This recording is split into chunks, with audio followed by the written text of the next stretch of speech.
જયેશભાઈ કલોત્રા, નારણભાઈ કુવાડિયા, સોંડાભાઈ રબારી, ઘનશ્યામભાઈ આલ, રાહુલભાઈ, નાગજીભાઈ અને ભાનુભાઈ ડાંગર. અમે બધા અત્યારે વાડીનાથ મહાદેવના દર્શને જઈ રહ્યા છીએ. આવો આપણે વાડીનાથ જઈએ અને ત્યાંના ઇતિહાસ જાણીએ. આ વિસનગર છે. જય વાડીનાથ મહાદેવ. રબારી સમાજ દ્વારા સંચાલિત આ સરસ મજાની જગ્યા છે. હું છું લોક સાહિત્યકાર ભાનુભાઈ ડાંગર અને અત્યારે હું આવી ગયો છું ઊંઝાની બાજુમાં વાડીનાથ મહાદેવનું જે મંદિર છે અને રબારી સમાજ જે જગ્યાનું સંચાલન કરે છે એ જગ્યાએ. તો આવો આપણે મહાદેવજીના દર્શન કરીએ અને આ મંદિરની મુલાકાત લઈએ. જય મહાદેવ. આ છે મંદિરનો મુખ્ય પ્રવેશ દ્વાર. એનું કામકાજ ચાલુ છે. મંદિરનો ખૂબ જ વિકાસ થઈ રહ્યો છે અત્યારે.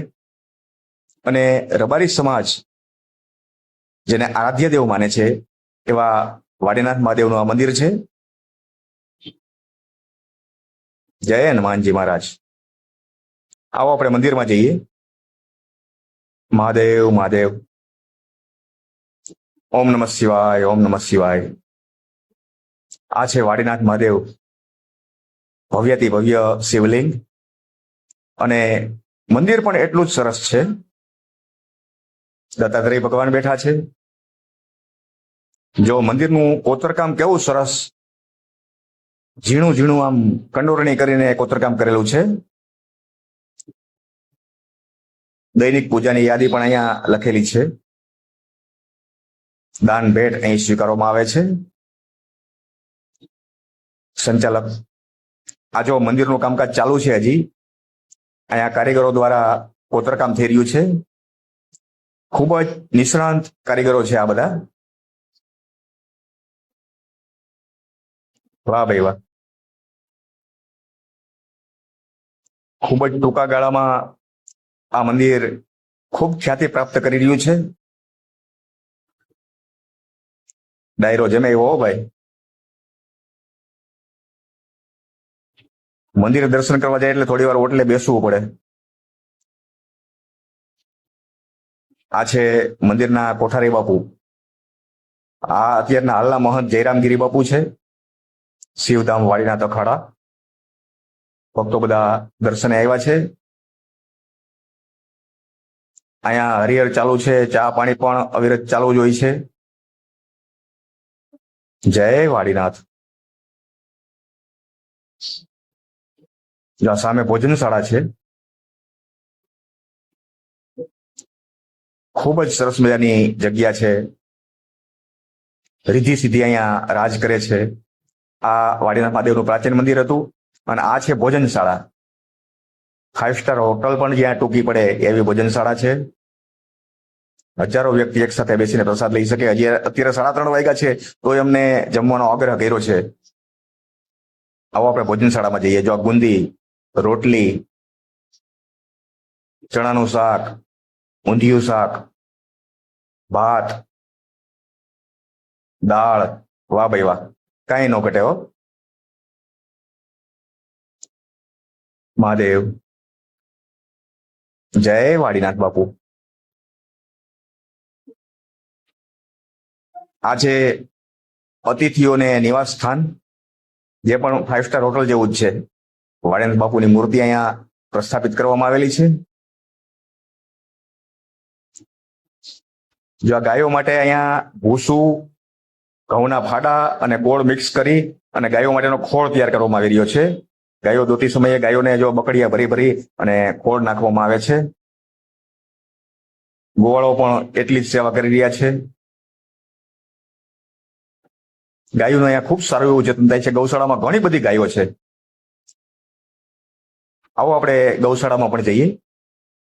અહીંયા કાંકરેજ ગાય, વઢિયારી ગાય, ગીર ગાય, દેશી ગાય, ઘણી બધી ગાયો છે. આપણે જોઈ રહ્યા છીએ ગાયોનું અહીંયા કેવું જતન થઈ રહ્યું છે.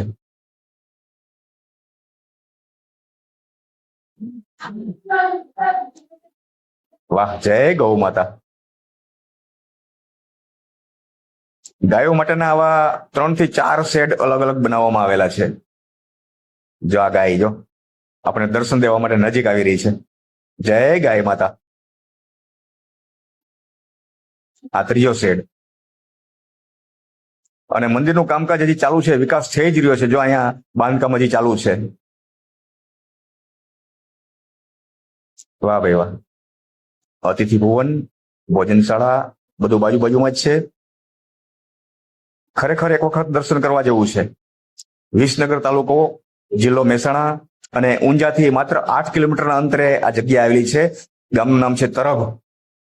વાડીનાથ મહાદેવની જગ્યા. આ જૂનું મંદિર છે વાડીનાથ મહાદેવનું. હનુમાનજી મહારાજ બેઠા છે, શીતળામાં બેઠા છે, વાડીનાથ મહાદેવ બેઠા છે અને બલદેવગીરી બાપુ અહીંના પૂર્વ મહંત. આ વાડીનાથ મહાદેવનો ધૂણો છે અહીંયા. વાહ ભાઈ વાહ. જય બલદેવગીરી બાપુ. આ એમની બેઠક છે. એમનું સમાધિ સ્થાન પણ અહીંયા બાજુમાં તૈયાર થઈ રહ્યું છે. આ પ્રાચીન મંદિર. અને આવો આપણે આ મંદિરમાં જઈએ. મહાદેવ મહાદેવ. જય વાડીનાથ. ખરેખર જોવા જેવી જગ્યા છે. અહીંયા આવીએ ને અંતરમાં ટાઢક થાય આપણને, એવું આ મંદિર છે. મહાદેવ. અને અહીંયા મંદિરની બહાર ગણપતિ બાપા અને હનુમાનજી મહારાજના બેસણા છે. અહીંયા બલદેવગીરી બાપુની પ્રતિમા બિરાજમાન કરવામાં આવેલી છે. બાપુનો વિકાસમાં બહુ મહત્વનો ફાળો છે. ઘનશ્યામભાઈ દર્શને આવ્યા છે. આ બધા દિવંગત આત્માઓ જે આ જગ્યામાં મહંતો સંતો થઈ ગયા છે, એમના બધાના સમાધિ સ્થાન અને સમાધિ સ્થાન ઉપર એમની ચરણ પદુકા અહીંયા સ્થાપિત કરવામાં આવેલી છે અને શિવલિંગ સ્થાપિત કરવામાં આવેલ છે. 25 જેટલી સમાધિ છે અહીંયા. સવાર અને સાંજ અહીંયા બધા ધૂપ દીવા કરવામાં આવે છે. હર હર મહાદેવ. મહાદેવ મહાદેવ. જય હો. તો મિત્રો, જ્યારે સમય મળે ત્યારે આ જગ્યાએ ખરેખર દર્શન કરવા જેવું છે. અહીંયા રહેવા જમવાની બધી સુવિધા વિનામૂલ્યે પાર પાડવામાં આવે છે. બોલીએ વાડીનાથ મહાદેવની જય. હર હર મહાદેવ. હર હર મહાદેવ.